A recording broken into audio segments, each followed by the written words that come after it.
네, 행복한 안식일. 주님을 섬기는 우리 수원 새하늘교회를 찾으신 새하늘 가족분들과 또 손님 모든 분들을 주의 이름으로 환영합니다. 자, 오늘은 첼로반에서 특창을 준비해 주셨습니다. 늘 생각하는 건데요. 그 악기를 가지고 하나님께 찬양을 한다라고 하는 것은 굉장히 의미가 있는 것 같습니다. 왜냐하면 악기는 한순간에 연주할 만큼의 능력이 생기질 않습니다. 긴 시간 동안 노력하고 또 연습하고 준비를 해야 한 번에 찬양도 할 수 있고 또 실력도 늘게 됩니다. 우리가 살아가면서 하나님을 섬기는 그런 모습이 그런 것 같습니다. 완벽하지 않더라도 조금씩 노력하고 연습하고 또 시간이 지나가게 되면 결국 그 모든 신앙의 경험들이 쌓여서 우리의 인상에 아름다운 하모니를 만드는 것 같습니다. 오늘 이 시간 여러분들에게 소개하고 싶은 첫 번째 이야기는요, 보시는 것처럼 구글에 대한 이야기를 좀 하려고 합니다. 사람들이 가장 많이 찾는 인터넷 사이트 1위가 바로 구글입니다. 그렇다면 2위는 어딜까요?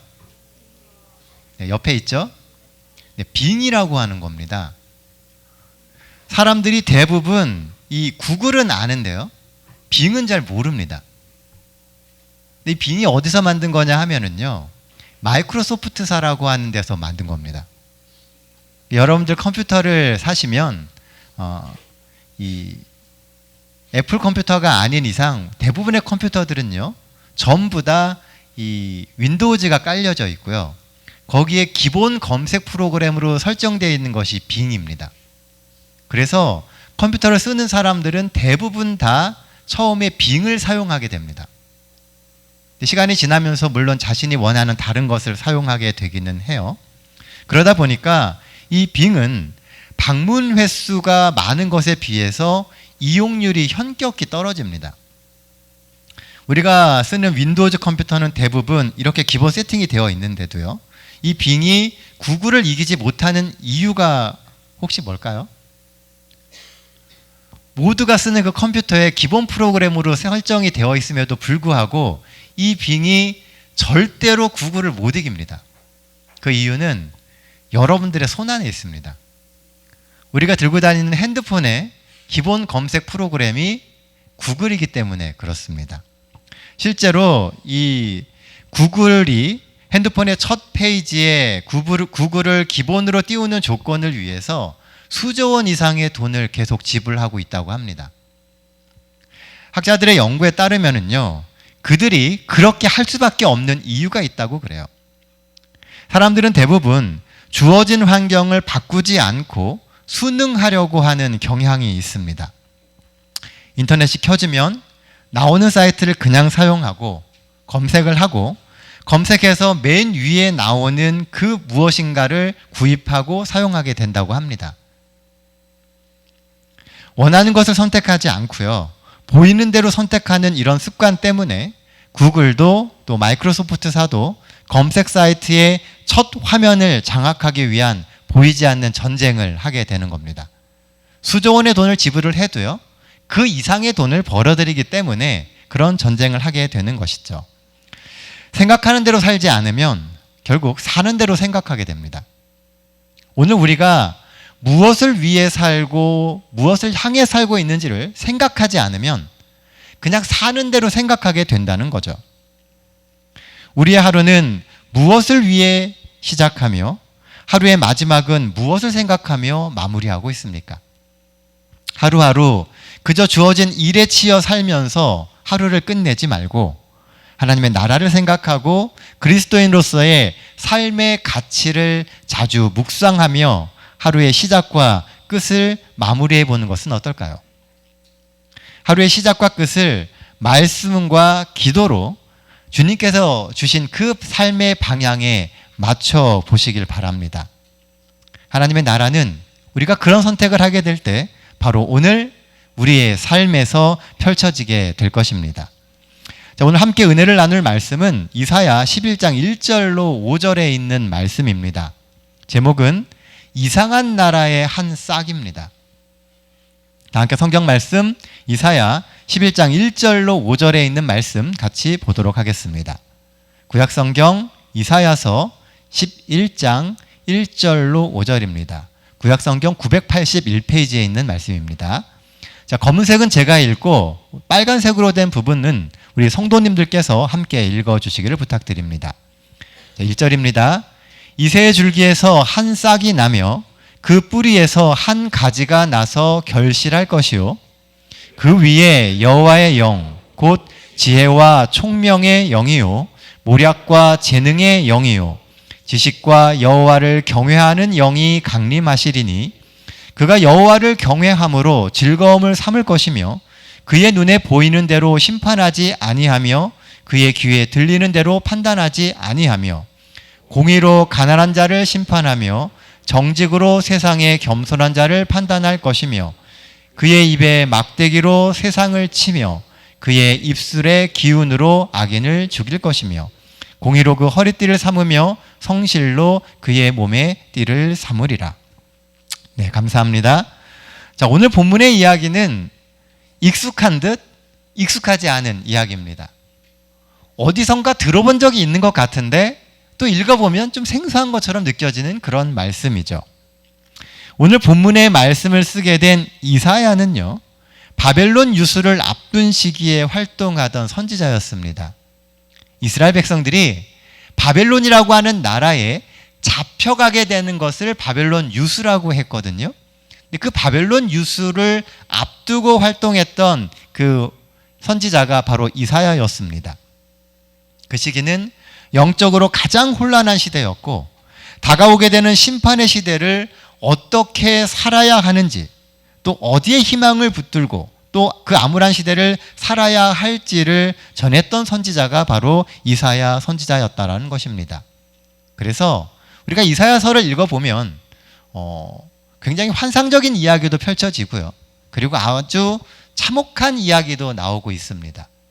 어디에 그들의 희망이 있으며 무엇이 그들의 인생이 가는 방향인지에 대해서 이사야 선지자는 이야기하고 있다는 것이죠. 성경을 보면요, 그렇다 보니까 선지자의 기별은 거의 유쾌하거나 즐겁지 않습니다.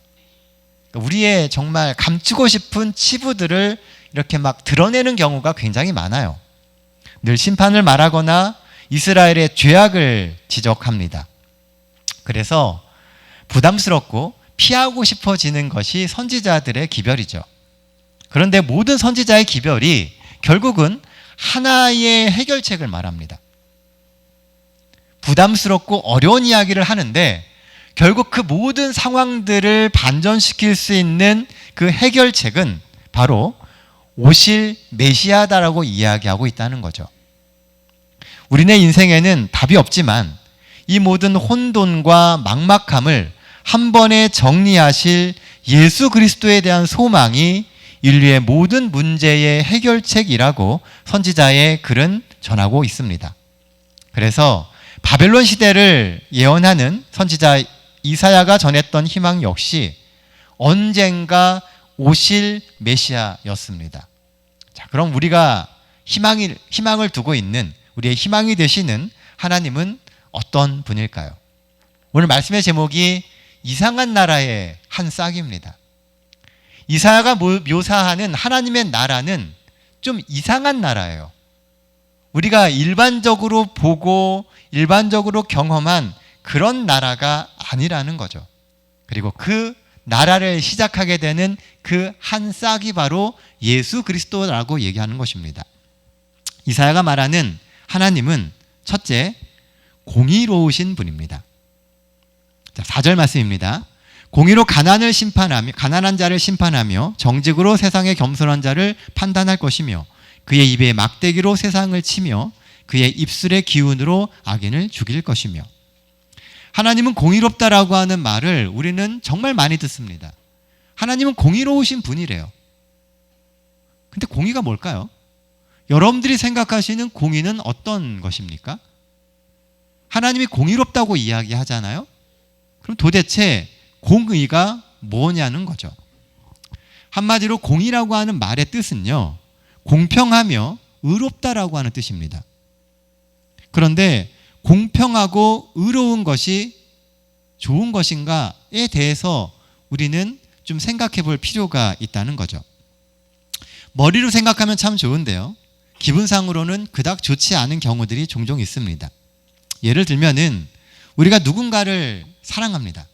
그런데 그 사람이 나랑 다른 사람을 똑같이 공평하게 대한다면 그게 기분 좋은 일인가요? 분명히 공평하고 의로운 건 참 좋은 건데 내가 누군가를 사랑하는데 그 사람이 나랑 다른 사람을 똑같이 여긴다면 그것은 기분 좋은 일이 아니라는 겁니다. 하나님을 믿고 사랑하니까 내가 남들보다는 조금 더 하나님께로부터 사랑받고 싶은 마음이 은연중에 우리 가운데는 있습니다.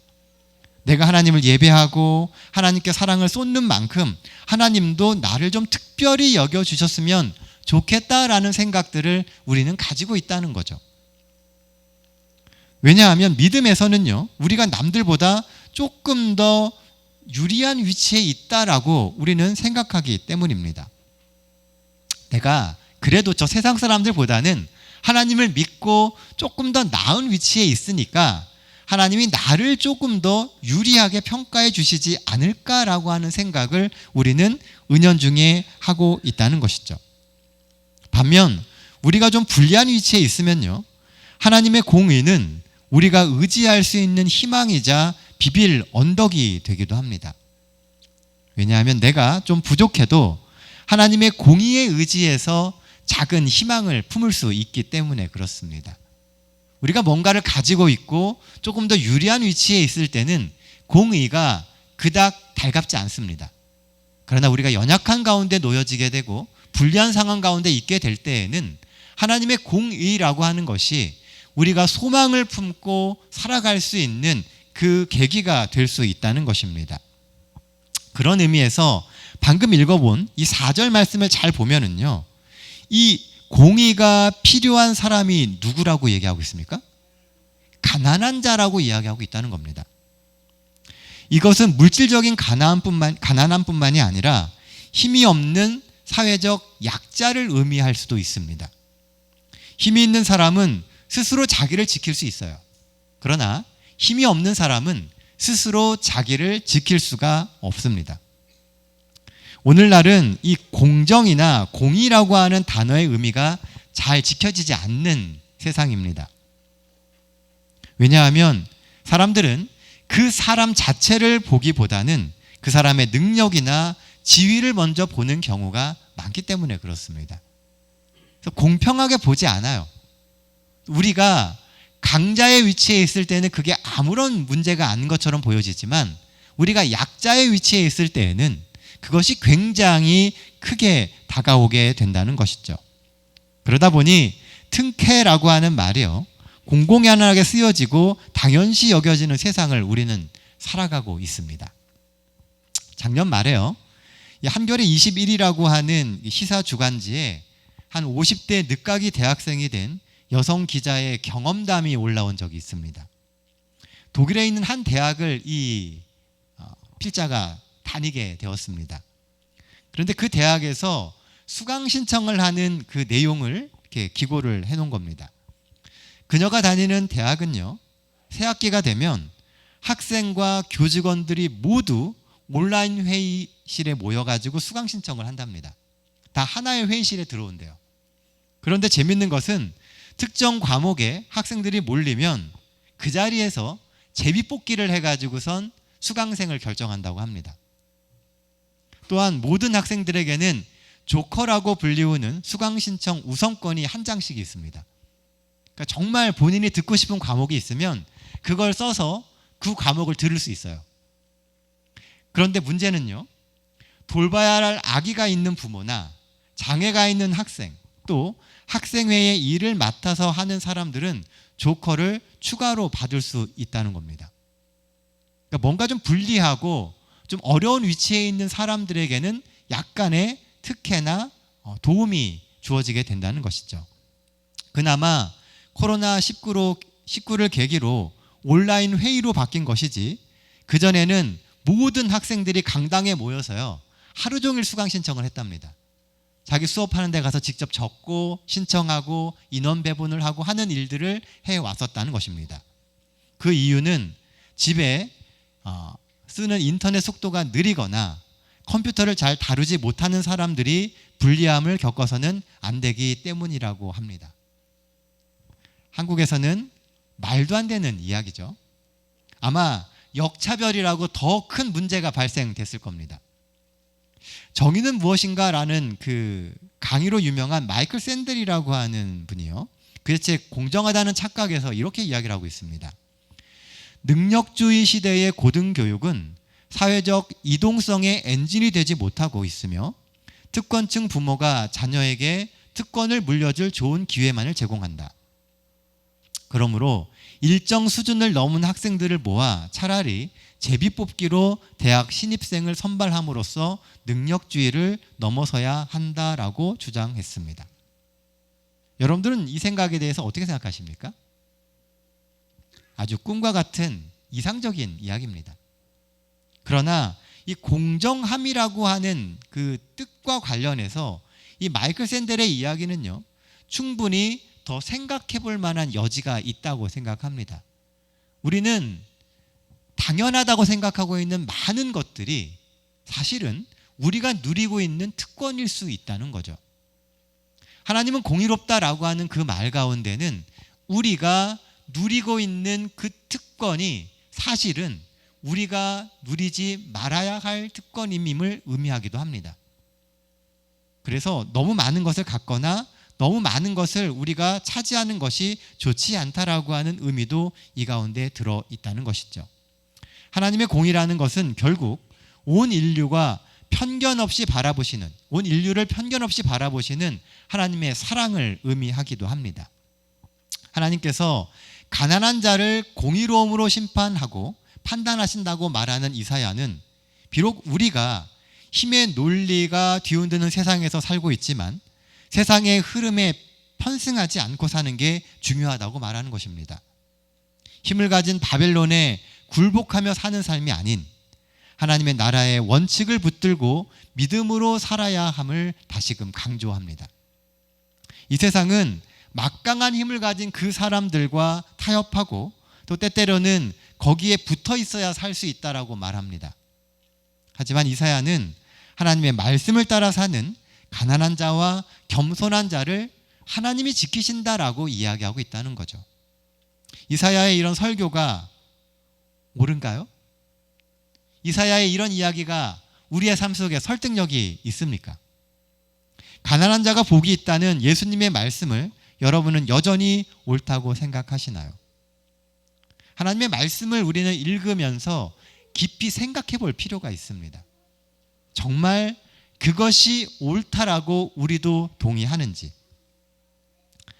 하나님의 공의는 원칙이 무너져 소망을 잃은 사람들에게 주시는 회복의 말씀입니다.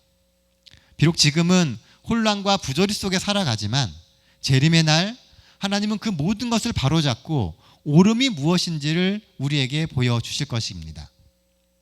신앙인이기 때문에 세상에서 힘없고 많은 경우 약자로 사는 우리의 삶에 하나님이 주시는 은혜의 해가 떠오르게 되기를 간절히 바랍니다.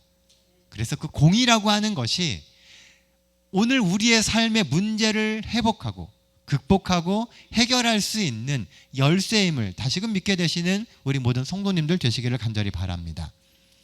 본문이 말하는 하나님의 모습 두 번째는 정직하신 하나님입니다. 다시 4절 말씀입니다.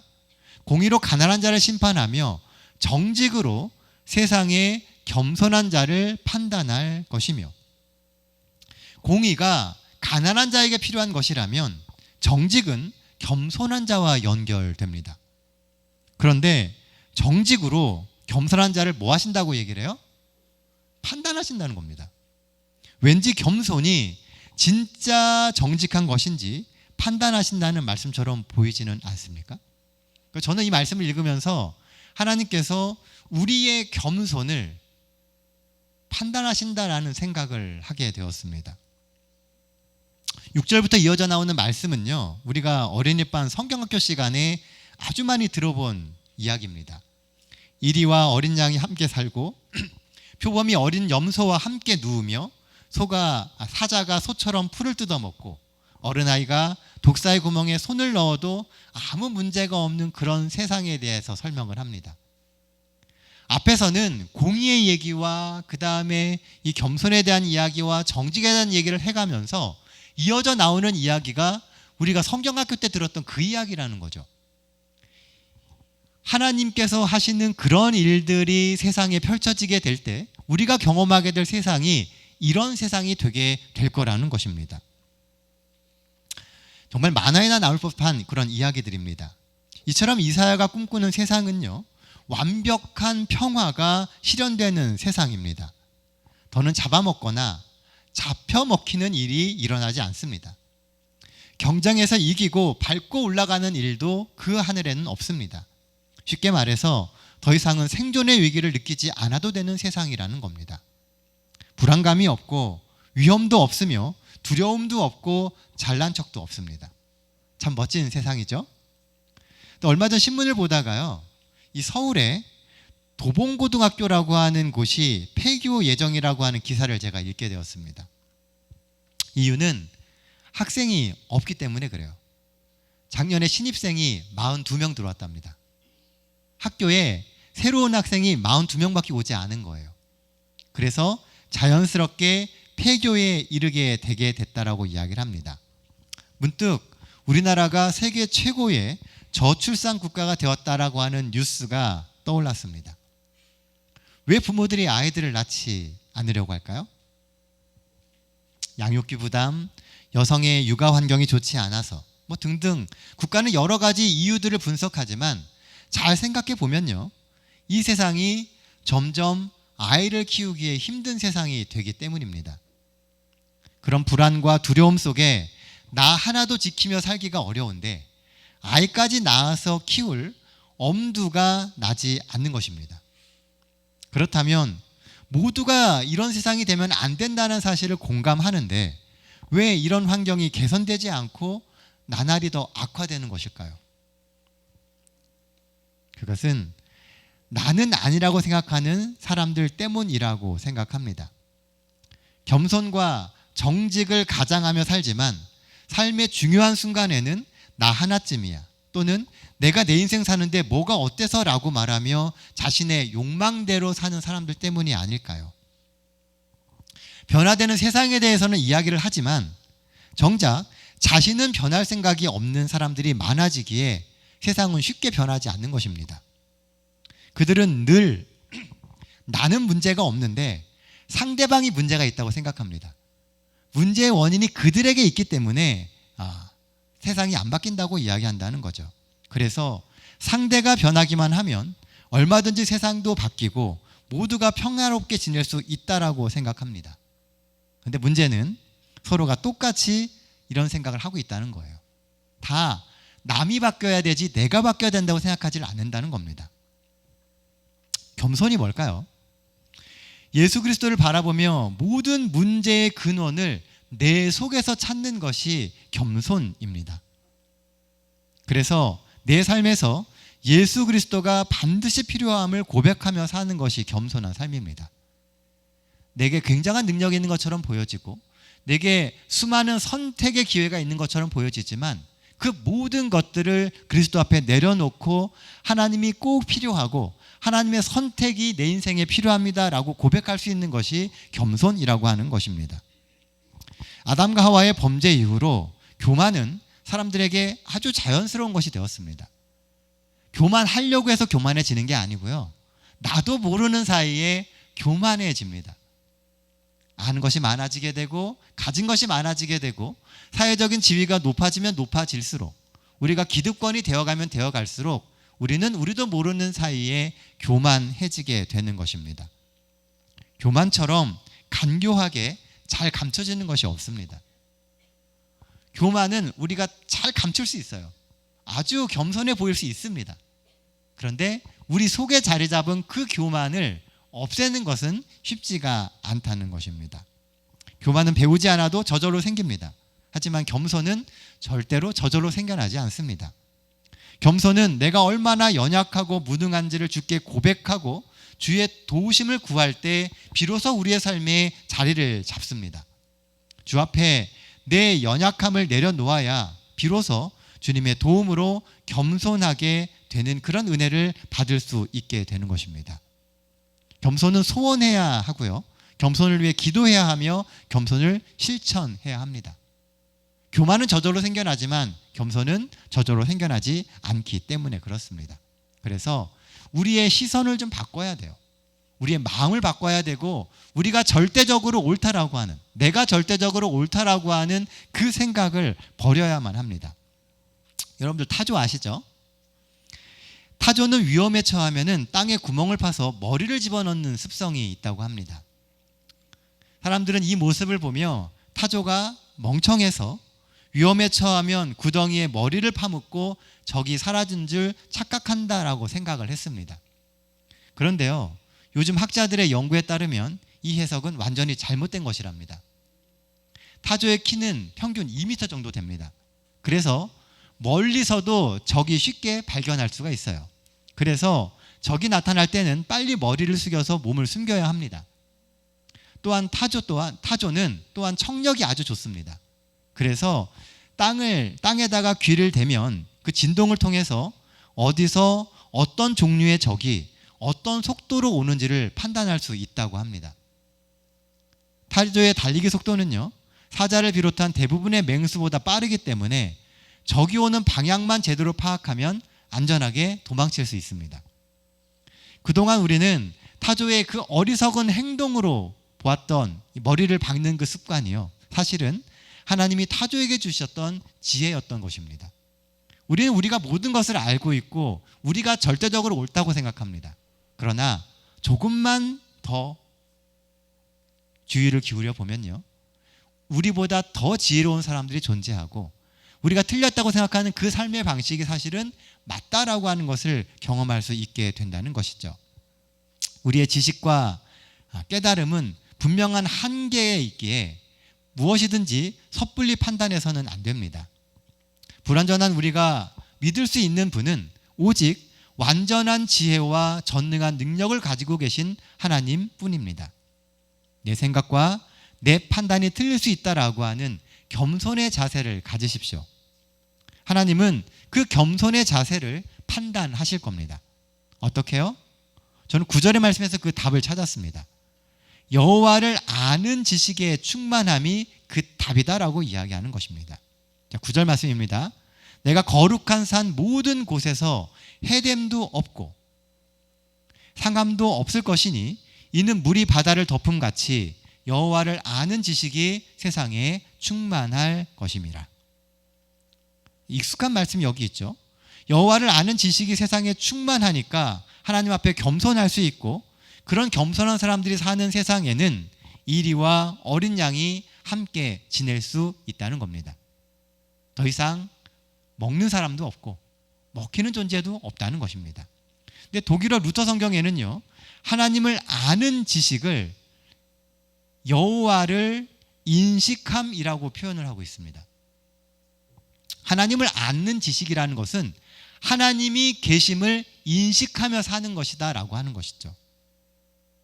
매 순간 하나님이 옆에 계심을 깨닫고 경험하고 염두에 둔다는 의미입니다. 그래서 하나님은 여호와를 아는 그 지식이, 그 깨달음이 있게 될 때 물이 바다를 덮음같이 세상을 충만하게 할 것이다 라고 말씀하시는 겁니다.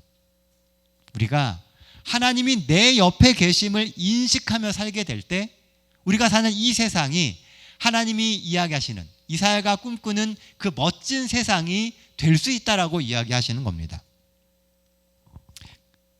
사랑하는 성도 여러분, 이 안식일 겸손한 마음으로 하나님 앞에 서십시다. 정직하게 우리의 삶을 직시하시는 하나님 앞에 나를 포장하지도 말고 외식하지도 말고 진실한 모습 그대로 하나님을 만나며 하나님을 구하는 우리 모든 수원 새하늘교회 성도님들 되게 되시기를 간절히 바랍니다. 하나님의 나라는 세상의 시각으로 볼 때는 말도 안 되는 이상한 나라입니다. 그리고 선지자들을 통해 이 세상에 던져지는 복음의 씨앗은요, 어찌 보면 말도 안 되는 것처럼 보이는 씨앗일 수 있습니다. 하지만 그 모든 복음의 씨앗이 이제는 믿는 우리를 통해서 싹을 조금씩 틔워갑니다. 우리의 삶을 통해 싹을 틔우는 그 복음이 우리의 인생을 통해서 아름다운 열매로 맺혀져 가기를 간절히 기도합니다. 하나님의 나라는 좋은 나라입니다. 하나님의 나라는 행복하고 공정하며 진실되고 아름다운 나라입니다. 이 안식일 간절한 우리의 기도와 진심 어린 소망으로 하나님의 나라를 구하시는 우리 수원 새하늘교회 모든 성도님들 되게 되시기를 간절히 바랍니다. 이제 말씀을 정리하도록 하겠습니다. 하나님의 품성은 곧 그분의 나라의 특징이기도 해요. 하나님이 그러한 분이기 때문에 하나님의 나라도 그러한 나라입니다. 그런 의미에서 하나님의 나라는 첫째, 공의로운 나라입니다. 우리가 이 땅에서 약한 자, 가난한 자가 되었지만 우리의 심령은 그 가난함으로 인하여서 위로받았고 하나님과 함께하는 기쁨을 누리며 삽니다. 어떤 경우에서든지 하나님의 공의로우심을 믿으십시오. 우리는 사람이기에 공의로울 수 없지만 늘 하나님 앞에서 공의를 닮아갈 수 있도록 사람들에게 의와 사랑을 전하는 그런 성도들이 되시기를 간절히 바랍니다. 하나님의 도움을 구하는 성도만이 온전히 누릴 수 있는 나라가 하나님의 나라입니다. 공의로우신 하나님이 우리를 통해서 세상에 공의를 펼치게 되시기를 간절히 소원합니다. 둘째, 하나님의 나라는 정직하고 겸손한 나라입니다. 하나님은 정직하게 우리의 삶을 직시하십니다. 우리의 삶을 뚫어서 보세요. 하나님은 우리가 연합하고 포용하며 주 앞에 삶을 겸손히 내려놓는 삶을 살기를 원하십니다. 모든 문제의 근원이 내게 있음을 인정하며 하나님의 도움을 구하는 성도만이 온전히 누릴 수 있는 나라가 하나님의 나라입니다. 이 한 주 우리의 삶을 통해 하나님의 나라가 세상에 소개되고 보여주는 그 한 주가 되시기를 바랍니다. 이 가정의 달 5월에 우리 모든 성도들의 가정이 그런 하나님의 나라가 이루어지길 간절히 소원합니다. 우리는 하나님의 거룩한 선택을 받은 성도임을 기억하며 늘 주 안에서 자신감 있게 하나님의 나라를 그리며 사시는 우리 모든 성도님 되시기를 바라며 오늘 말씀 마치도록 하겠습니다.